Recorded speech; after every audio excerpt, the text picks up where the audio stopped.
All right, everybody, it's time for what we've all been waiting for, Friday morning at the Pine Rockland Conference. Without further ado, let me introduce to you, some people call him the Nimble, but we call him Dr. Mike Ross. Take it away. Hi everyone. I can't see you, but I see that you're there. I'm Mike Ross, and you see I'm in Department of Earth and Environment at FIU, and also in the Institute of Environment, which was once the Southeast Environmental Research Program, then became the Southeast Environmental Research Center, and now is the Institute of Environment. So that brought me up to FIU. Oh, wrong one. Oh, I gotta be here. Okay. So this is, in a sense, this is what I intended to talk about in this order, but it's not going to exactly be in this order. First, I want to talk a little bit about my experience in pine forests before I got here and how getting here changed my focus in the pine forest. And then I'll talk some about the Florida Keys, where I did most of my work, and then about things that we've done on the mainland, and then I'll try to have a message about looking forward in the pine forest. So this is mostly an ecology talk. When I started my first research project as in my PhD program at Virginia Tech, I was working in the Ridge and Valley province of Western Virginia, and you have pine trees there. You can see along this ridge, you have pitch pine, Table Mountain pine, and then down in the valleys, you have Virginia pine, and along the streams, you have white pine. As a graduate student, knowing virtually nothing about ecology, I was just starting to think about disturbance and the disturbance regime. Essentially, we were working in an oak forest, and people think of oak forests as being sort of a climax forest type, or at least they did at that time. The thinking has changed since then. So you have this pitch pine, Table Mountain pine forest on slopes that are facing to the southwest. So these are the driest sites on these ridges, and they're constantly exposed to sun. You can see that the bedrock is parallel to the ground, so the soils aren't very deep, and that's where this kind of pine tree grew. These are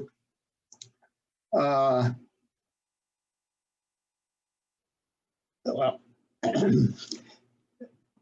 we knew that that fire had something to do with pine ecology there, because Table Mountain pine is a serotinous pine, so it doesn't open its cones until there's a fire that opens the cones, the seeds spread out, and that's how it recruits. Pitch pine actually sprouts after disturbance. It's one of maybe the only pine that does that. But we weren't thinking much about natural disturbance there. We were disturbing the habitat. We were there to look at what is the effect of a whole tree harvesting operation on the forest on these very nutrient poor sites. So one student was working on the nutrient budget, And and all of us were working on soil site relationships, and I was particularly focused on where oak regeneration was going to come from for the next forest. So we weren't thinking too much about the pine forest, only in why it was where it was. From there, I went as a postdoc to work in the boreal forest 3 hours north of Edmonton in central Alberta. So you're in the southern boreal, you have, and here we had an important element in this landscape was Pinus banksiana or jack pine. It was an early successional species. We knew that fire was extremely important there, but again, it wasn't, the focus of our study was on the succession within pine forest and within stands that started out as aspen. And here on this map, it's interesting because you can see the pine forests are on sand dunes that formed after the huge glacial lake that was there receded, and then the wind formed dunes there, and that's where the only place where you had pines. And so I'm starting to get a feel for the kind of nutrient deficient substrate in pine forests. So here's a young jack pine forest, a mature jack pine forest. Eventually in this system, you go to a white spruce, balsam fir forest with residual pine trees, large pine trees on these ridges. And I became interested in the fire history of the area because it wasn't really well known. We know that fire is important, but what kind of fire regime are we trying to create there? This is a typical pine age structure where you'd have a even-aged, you have this one peak, even-aged pine forest that established at one point in time, 70 or 80 years ago, and you might have a few residual trees from the previous stand that survived the fire. In any case, we looked at stand ages over the whole region and also at fire scars and decided that this was a system that had a mixed fire regime where you had frequent surface fires that kept the understory open with this bearberry and cladonia lichen cover. Here you can see it quite well on the edge of this stand. And then the mosses come in and they become sort of the ground surface in the older forest. But then there are these huge fires that occur in the boreal, and we're starting to hear more about that now because at this point there hadn't been major fires in that area for 60 or 70 years, and now there have been. Okay, then I spent 1 year in an environmental law program, and then I got a job with National Audubon Society in the Florida Keys. All of a sudden, you know, I'm going in one direction, came back to become an ecologist again. In the first few months, I was tutored by Ann Williams, who's here under this huge buttonwood tree on Big Munson, on the berm on Big Munson Key. I got to at least rub shoulders with sort of big leaders in the environmental community like Pete Seeger. and I got to experience what a mangrove forest actually is. So from that,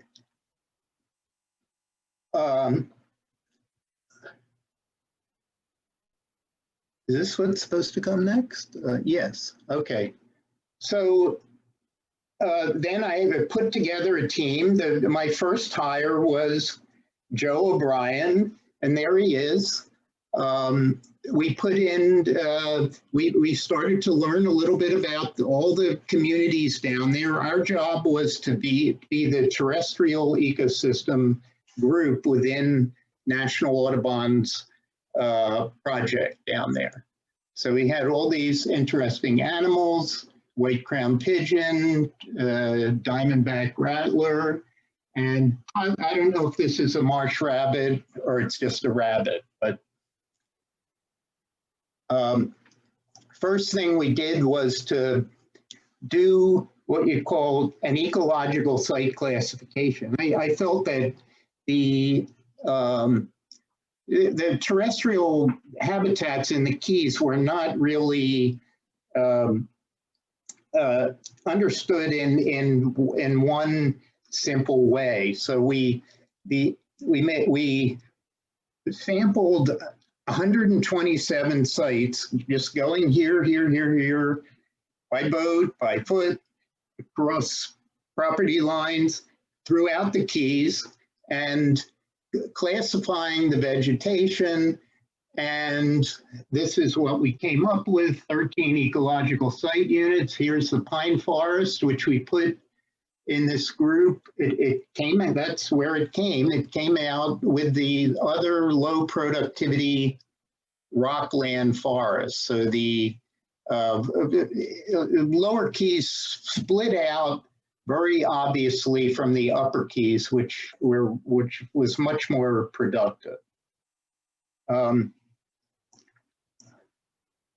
So here, now that narrowing down to the pine rocklands in the lower Keys, you have a very palmy understory compared to the grassy understory that you might have in other parts of the pine rockland range. They have their own endemic herb species and animals as well. It's a oolitic limestone, and soils are very shallow, and the disturbance regime, as we gradually dawned on us, is affected by sea level rise, fire, and periodic hurricanes. Ann Williams pointed out to me that why are there dead pines sticking up? The snags of the dead pines are sticking up way out in the mangrove forest on Sugarloaf Key. And then I saw that actually Taylor Alexander had reported the same thing in North Key Largo. There was a pine forest that people were, utilizing commercially before 1953, and he could see that it was on the way out. In a 1967 work, he showed that this was, pine forests require fresh water. This pine forest in Key Largo, the salinities were up at really high levels. These are parts per million of chloride, which is half of what part per thousand salinity are.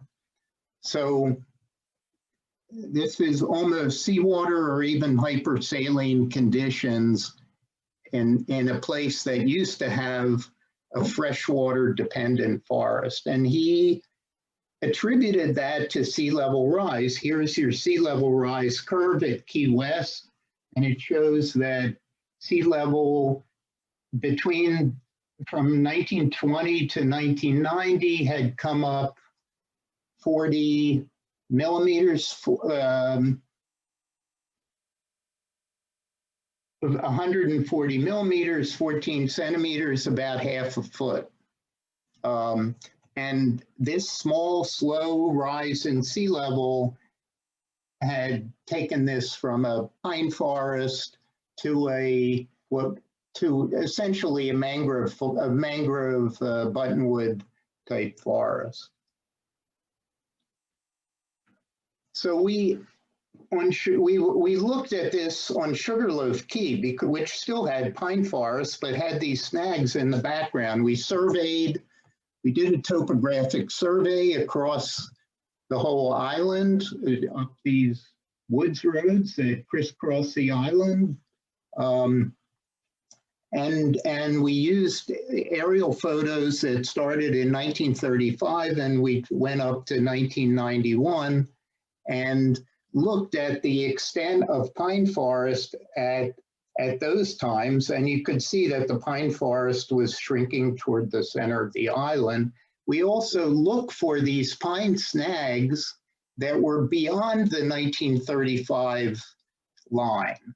And then we divided this map shows this unit here are areas that were pine before 1935, and by 1935, the pine forest was gone in the first aerial photo that was ever available for that area.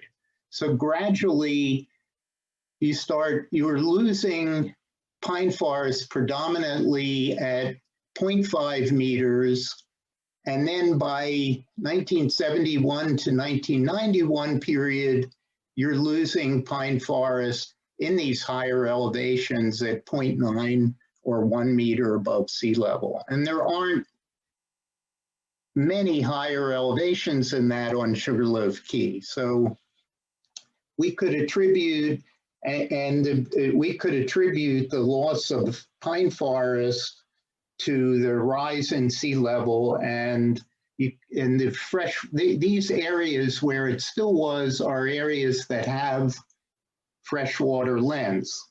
We had wells in there, and we knew that the water was relatively fresh in those areas. Okay, so from that, knowing the distribution and the elevation, we put together this cellular automata model, which Joe mentioned the other day. We could predict if every habitat, you have a certain probability of having hammock or pine forest or buttonwood if these different elevations, you can run that as a probability for every pixel on the island, but then there would be some spatial rules that you put in for that. And so from this, we predicted that as sea level increased, here's your pine forest is here in blue, and this is how much there was currently. And it said that there would still be a little bit of pine forest when sea level went up 0.3 meters or 1 foot. Well, this was not alarming to the Fish and Wildlife Service when we told, nobody, this is something that's down the road. It could be 100 years from then. It turned out that after Hurricane Wilma flooded this island in 2006, all the low elevation pine trees died. There was no regeneration, and this is a picture of that. And actually, most of the island was low elevation pine forest. So this is actually one of the higher elevations on the island. This is what it looked like after Hurricane Wilma, and it still pretty much looks like that. So this was brought to the community, and people were not really enthusiastic about trying to take very serious measures that would cost a lot of money to develop the seedlings to plant in here when this is liable to happen again, 5 or 10 years down the road. And So it wasn't done. There's a few pine trees along the road, and that's about it. The Sugarloaf pine forest is no longer a functional pine forest, leaving only Big Pine Key as what I would call a functioning pine forest in the Keys. Keys at one time was full of pine forests, particularly in the lower Keys where you have oolitic rock. The next thing we did, this is when I started to work with Jim Snyder and Suzanne Copter. You know, Joe and I were working with them, and then Jack Meter had an important part of this. Lots of people have contributed over time. We looked at Hurricane Andrew effects in the pine forest in two locations on the mainland that have both been affected by the hurricane in a fairly severe way. One is Pine Island, as you're coming into the park on the left, and the other one is Lost Man's Pines in Big Cypress. These are two different types of substrate, different forest structure, different history. We were interested in what happened when a tree tips up and falls over like this. What is this tip up? What effect does that have on the understory plants? What comes into the pit? What comes onto the mound? And how important is that process in the long-term structuring of the Pine Rockland understory? And this is a picture. This is the difference. Lost Man's Pines, you have 30 or 40 centimeters of sand on top of the limestone. On Pine Island, it's just limestone. So when a tree comes up, it's got just fragments of limestone in it and some large pieces of limestone. Here you have end up with a shallower, wider pit in Lost Man's than you do at Pine Island. You have small, deeper pits. Then over time, things start sloughing back into the pit, and then you're left with this. So this last year, we went back to Pine Island and looked at the plots that we had established in pits, mounds, and a control plot adjacent to each of these tipped up trees.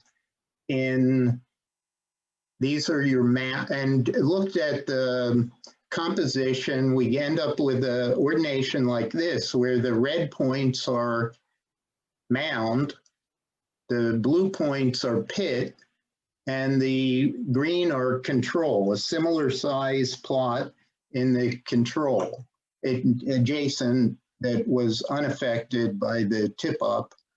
And so if you take the bottoms of the arrows, they were pretty far apart. The arrow represents the overall movement in this ordination space, which also represents some kind of environmental gradient that we don't know exactly. We look at it, so it starts at, this represents what the mounds were in 1995 when we did the original study, and this is what they were in 2020 when we followed up. So you can see that they were right after Hurricane Andrew, they were quite different. The composition in the pit was very different than the composition in the mound or in the control. But over the 25-year period, they became much more similar to one another. This graph shows you the species richness in those different habitats from in 1990, I guess it was 1996 and 2020, in both pits and controls, the species richness decreases considerably and significantly. On the mounds, this is at Pine Island. It might be different at Lost Man's. We haven't had a chance to do that yet. The mounds were low in species diversity originally, and they've increased a little bit. So that is the message in that slide. And then this is a little hard to understand, but in general, the point from that is that over time, over this 25-year period, it doesn't seem like this pit mound control classification drives the compositional variance on the surface of the pine forest, of the vegetation on the pine forest. We did another analysis along a transect, which shows that the variation in the pine forest occurs mostly at a scale. The patches that you might see there are generally at a scale of 8 to 10 meters rather than 2 meters, which is what it would be if the pits and mounds were driving the compositional variance there. So this is, it's not the pit and mound process is not the structuring force on understory composition. It is the structuring force for the overall Pine Rockland surface, because this happens time and time again. Trees tip up, they bring up the limestone, you end up with this rubbly limestone surface, which you only see after a fire, and then you start to build kind of a karst surface where you have highs and lows that start out from the pits and from the pits. So in any case, it's a very important process, but probably not so much on the vegetation. Then we, Suzanne and Jim and I got a project to look at the fire regime in the lower Keys. We set up 18 plots. These are 1 hectare plots, and in each of 3 years we would have 3 in each block. In each year we'd burn 1 of them in the winter or the dry season. The other one would be burned in the wet season, and the other one would not be burned at all. And so this was a nice experimental design, and it worked for 1 year. We were able to do the fires, and the wet season burns were in August, and the dry season burns were in December in these 2 blocks, here and here.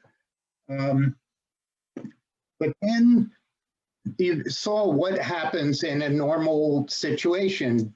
People are called off to go fight a fire in California or Washington, and it becomes, conditions in Florida become very dry, or the windows for burning are so narrow that you can't do a fire in the Keys.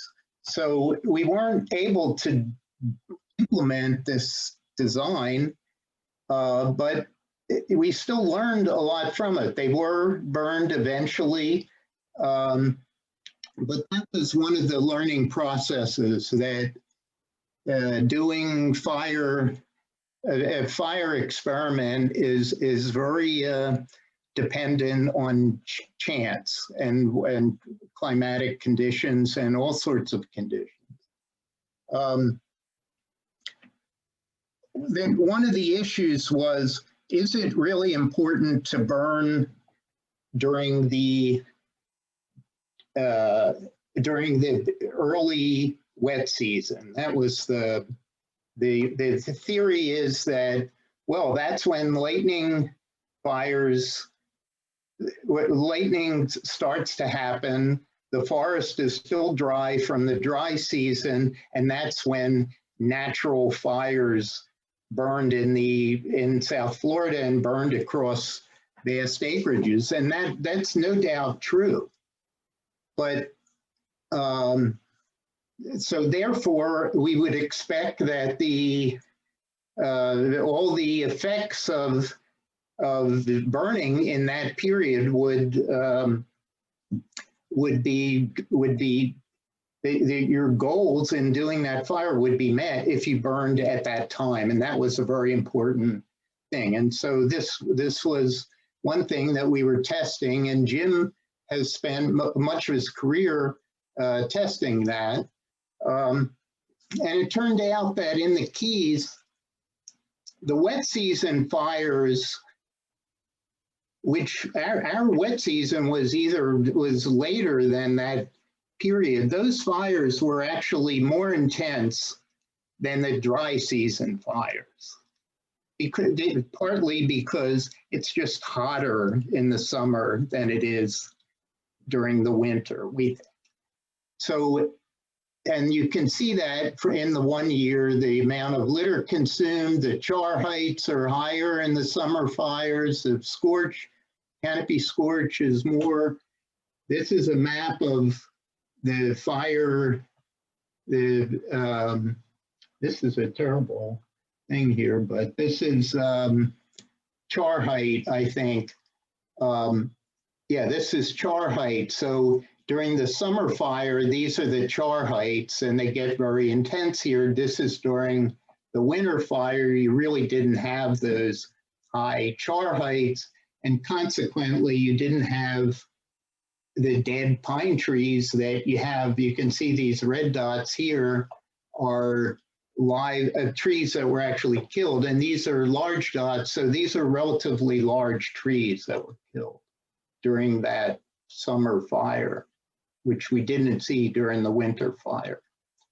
And also the patchiness of this is interesting. This gets back to the patchiness that we looked at Pine Island and the vegetation and the substrate and so on. Hong Lu was a graduate student at that time, and she worked on Chamaechrystal lineata variety chiensis and found that mortality was higher in that species than after summer fires and after winter fires. That's true for Chamaechrystal lineata. May not be true for every species, but I think we want to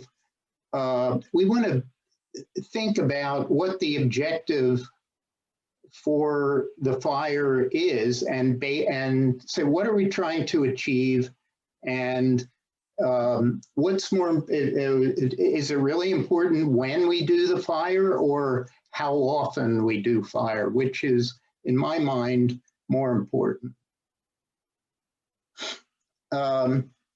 This is something about the fuel loads in the pine forest that I thought was impressive to me as a forest ecologist. You think you have a forest, you think most of the biomass is in the tree layer. And it sort of is here. These are different pine forests in the Keys, but you have almost as much biomass on the ground, in the ground layer, in the shrub layer. This is the fuel for the fire, needles, branches, twigs, as you do in the whole overstory. This is a very unproductive forest, and there's a lot of fuel down close to the ground. And the fuel amount has a major implications. So you want to do your fires at a point, because it has such an important effect on how much fuel is consumed, which is going to be a good indicator of fire severity, and also on crown char height. that's one thing that we need to sort of gauge when to do fires based on something you can see in the field and say, hey, we need to burn this now. Okay, this part now is the sort of last thing that we've been working on in the Keys, and this is effects of Hurricane Irma. You know, because I'm in an Earth Environment department, we have meteorologists. I was really fortunate to have, they were able to sort of give me really good data about the winds during that hurricane, and when they were able to model the winds and the pressure and the wind speed based on that the hurricane came across further to the west. It came across at about Sugarloaf to Cudjoe, and this is Big Pine Key. So all the trees, virtually all the trees that were blown down during that hurricane are blown down to the west, meaning an east wind blew them down. When did you have the east wind? Here's when you have an east wind direction 90 degrees. This is before the most intense winds of the hurricane. The winds are starting to rise. That's when the trees blew down. I just, you know, I don't know exactly what it means, but it's something to think about. This is Danielle or Gertrude. This one effect of that hurricane, I mean, there was a storm surge that was up to 8 feet. And not, you know, as, you know, Hurricane Wilma put a storm surge on Sugarloaf Key, there was quite a storm surge in Hurricane Irma. This figure shows 2 sites where she has a water level recorder and a salinity recorder in the same well on the east side of the island. This is the, well, it's conductivity during the period, the control period before the hurricane. And conductivity ranges from here to here at this site, and here to here at this site. This is, the brown line is the conductivity between June 2018 and January 2018. So this is wet season, predominantly wet season. 1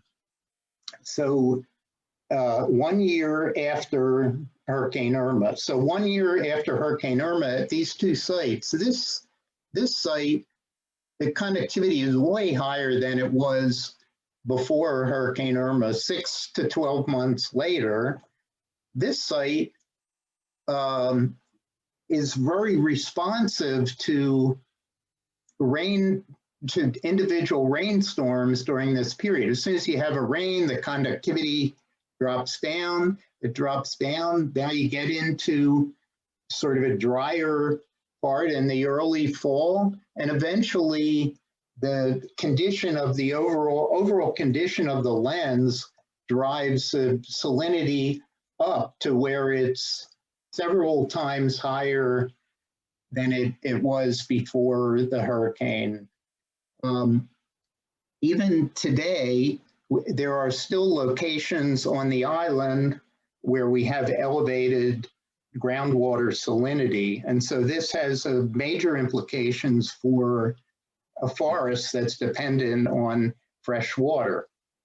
Although you have to say this salinity is not, this is probably a salinity that a pine forest can survive on. A deer can probably drink it, but it's just giving you a general idea of what's happening on this island and the importance of hurricanes that put water on the island as sea level is coming up. More of them do that. Okay, the tree mortality from Hurricane Irma. was, in the small sizes, it was fairly low. But in the large trees that were above 20 centimeters or so, there was a very high mortality. And this is 1 year after. This does not include any delayed mortality that we haven't looked at yet.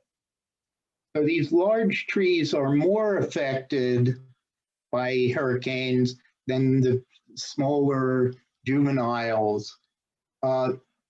Who's producing most of the cones in the Keys pine forest? It's not these trees, it's these trees. Once you get to 20 centimeters or so, that's when you're producing the bulk of the cone crop. So we're losing the large trees here in this hurricane. Well, we're going to have hurricanes, and so this caused us to look back at the data that we had going back to the structural data going back to 1998.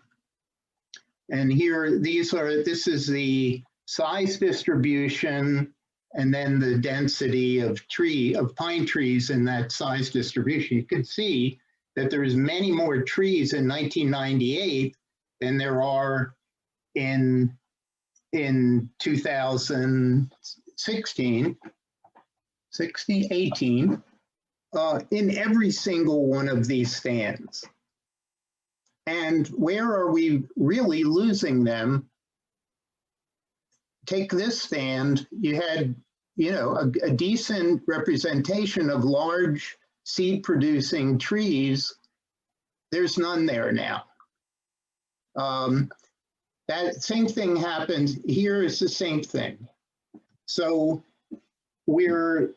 the over basal area, let's say, has gone from, in this stand, let's say this is an average stand, going from 7 to 1, 7 to 4, 10 to less than 1. These forests are becoming, there's just less pine. If you don't have pine trees, you don't have the fuels, and it makes everything more difficult to have the right fire regime. So we're seeing elevated mortality in general among the large reproductive individuals. The other thing you have to remember about the Keys, these trees are growing really slowly. A pine tree in the Keys grows 1 centimeter in 10 years. This is based on our data from that 20-some year period. That's not very fast. You think of tree rings and you think of how big is a centimeter? That happened in 10 years. So it takes a long time to get to reproductive age. And because of that, it's a snowball. Then you don't have recruitment. Now we have sort of a salinized lens, which may affect recruitment. And so this is a decline in this forest because overall it's at low elevation. The rainfall is low. That's why the tree growth is so low, where, tree growth on the mainland is at least twice as fast as tree growth in the Keys. And then you have this saltwater encroachment. As saltwater encroaches, essentially what you're doing is fragmenting the forest. You have a continuous pine forest as you had on Sugarloaf Key, and gradually in the middle there, you lose the pine, that pine forest becomes a buttonwood forest, and you have two little fragments of pine forest. That's the same, this is a fragmentation effect that you might have in a developed area like Miami, but it's occurring through saltwater intrusion, and that's associated with periodic storm surges from hurricanes, a normal type of a thing. So on Big Pine Key, where you still have a little bit of pine forest, and I'm calling this a functional pine forest, we could still do fires there. We could still make some good things happen there. Does it improve the prognosis for this whole ecosystem and the species that are in it? Well, it improves the conditions for maybe on a decadal, looking ahead 10 or 20 years, looking ahead 50 or 100 years, not so much. So what do you do in this kind of situation? You have to look at it at two levels. One is the local prong. You do whatever you can to defend your core areas, which mean doing an appropriate fire management program with control burns. You may want to move some species from sort of a low elevation if it's a species that is very sensitive to salt water. You may be able to translocate it upslope in some conditions. You may want to plant things there, but you have the timeline is short there in the Keys. So you want to do those things. Then you have to think regionally, well, what actually are we going to do if we're thinking 50 years ahead in this situation? Remember, how high, what is the elevation of Long Pine Key in Everglades Park? The pine forest there. I'm not totally sure of this, but I'm pretty sure it's between about 3 feet and 6 feet, which is, it's higher than in the Keys and it's further from the coast. But if you expand your timeline a little bit, we have to think about this for Long Pine Key as well. In Miami-Dade, we have some elevations that are 4 or 5 meters pine forest, but we only have pine forest on a few of them, and this fragmentation we're doing by humans.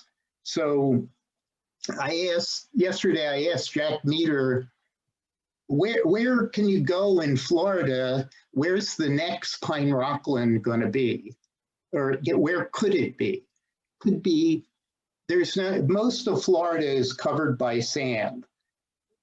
There is a little bit of limestone outcropping in east of Gainesville and a little bit north of Tampa. These are older, harder limestone surfaces, and they're not going to have the surface characteristics that this softer limestone surface, which is younger, will have.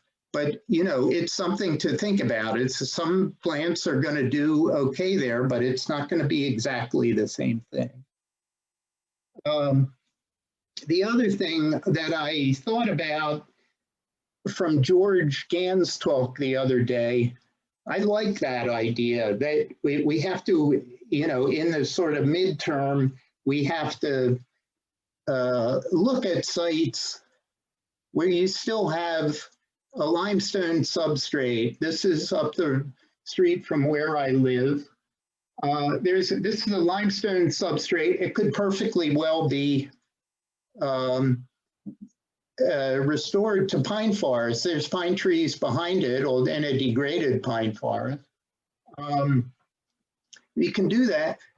What I'm suggesting in addition to that is that this is a good site if it weren't about to be developed in the next couple. The variance for development of this site has already been approved, but we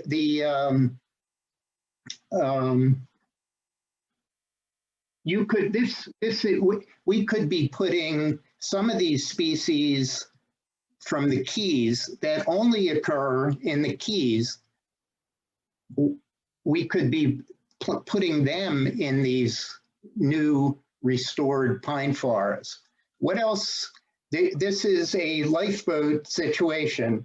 Are we going to say to big pine partridge pea, oh, you can't come on the lifeboat because we're so pure that we don't allow things that from 50 miles away to be here. Meanwhile, we're changing we're doing everything to change this landscape. The landscape has been affected by humans for thousands of years, and there's nothing in the Bible about keeping things where they were. So certainly we can try that out, and maybe they'll survive there, maybe they won't, maybe they'll spread into the Gould's pine forest, which is up the road. For plants, I think this is a perfectly reasonable approach. For animals, for the key deer, well, that's a different, I don't know that, that we're talking about, you have to think about zoos and things like that, and making larger habitats, and that's not something I'm really thinking about. You have endemic snake down there. What do you do with these animals? I don't have a suggestion right at the moment for that.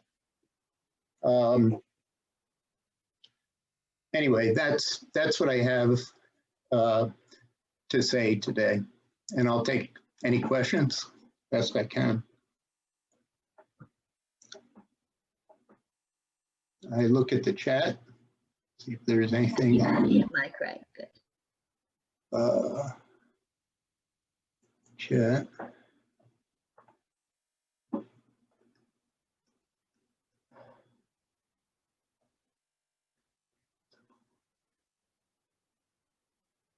Hong Lu piped up, save the big pine partridge pea. And you get lots of compliments here. Barbara McAdams speculates, an open range zoo may be needed.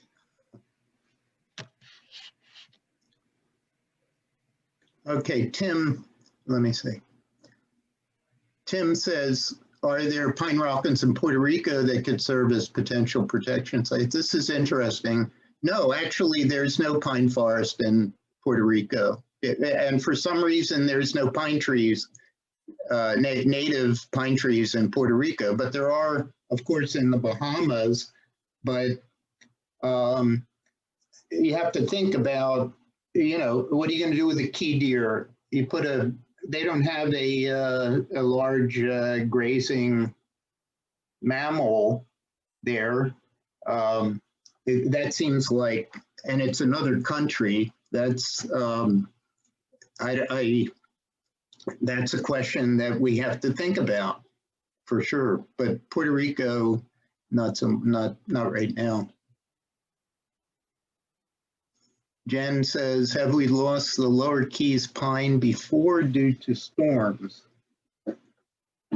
The thing is, there's been storms, there's been hurricanes before that certainly ponded salt water on islands, but there were much more extensive pine rocklands, and so it's a fragmentation issue at the same time. So the recovery process, first of all, when you're lower, you get salt water there, it stays longer, it gets more saline.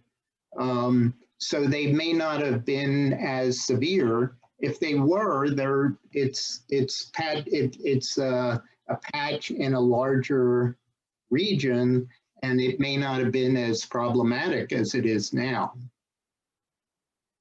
What do you think about No Name Keys pineland? Does it deserve more restoration attention? Well, I don't think that the pineland on No Name Key is really any different than the pineland on Big Pine Key, although there's less of it and probably more difficult to restore it because there's a lot of hammock that's sort of encroaching on it. but I would treat it the same way as pine forest on Big Pine Key. Middle of Florida is all sand dunes, true. Okay. North Tampa, that north of Tampa is, well, there may be, I don't know that area, Pasco County and so on. It's hot. I've been told that it's actually pretty elevated. It's 100 or so feet. So I don't think it, we're going to get this same thing as the pine rockland we have here, which is very similar to the pine rockland in the Bahamas. It's hard to tell the difference between Andros and Abaco and Big Pine. But I don't know what it would be like in Pasco County. Are there higher elevations here where the sand can be scraped away down to limestone? Probably. I mean, you know, as it becomes more and more resource intensive to do things like that, you know, it's going to cost a lot of money. Yeah, there's probably ways to do that, Josh. Let's have an experimental created Keys Rockland at Trek, not FIU, because no limestone there, right? Yeah, FIU is a sandy pine forest, but there's a lot of exposed limestone in the FIU preserve, but it's tiny. At Trek, yeah, there's a little more to work with there. Yeah, good idea, Jen. Centimeter growth per measured in dBH, yes, that's dBH.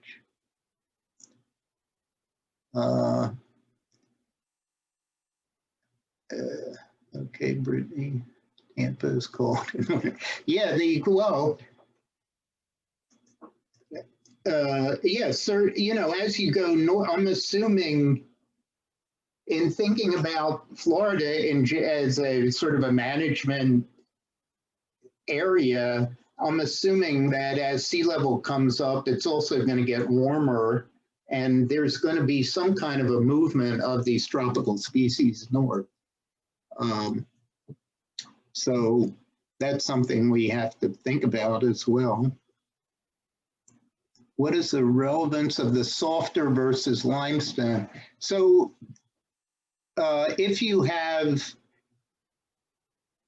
I mean, when you have this kind of limestone, it's fairly soft. The roots can actually get in it and of the pine trees. And then when they blow over, they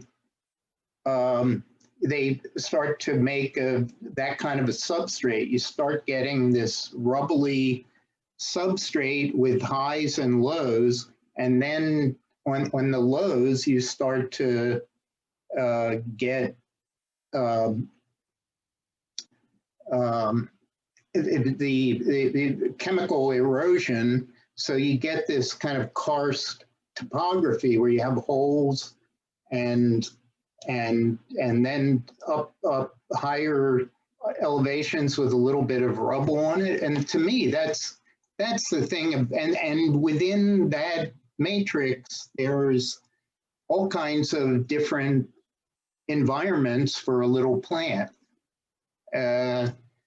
which on a very hard limestone, you may or may not get that kind of erosion process and create that kind of surface. The hard limestone tends to be pretty flat at the surface. So that's why I brought that up. And will you scarify some hammocks for the sake of retaining more pinelands on No Name Key? No, I would be against that. I like hammocks.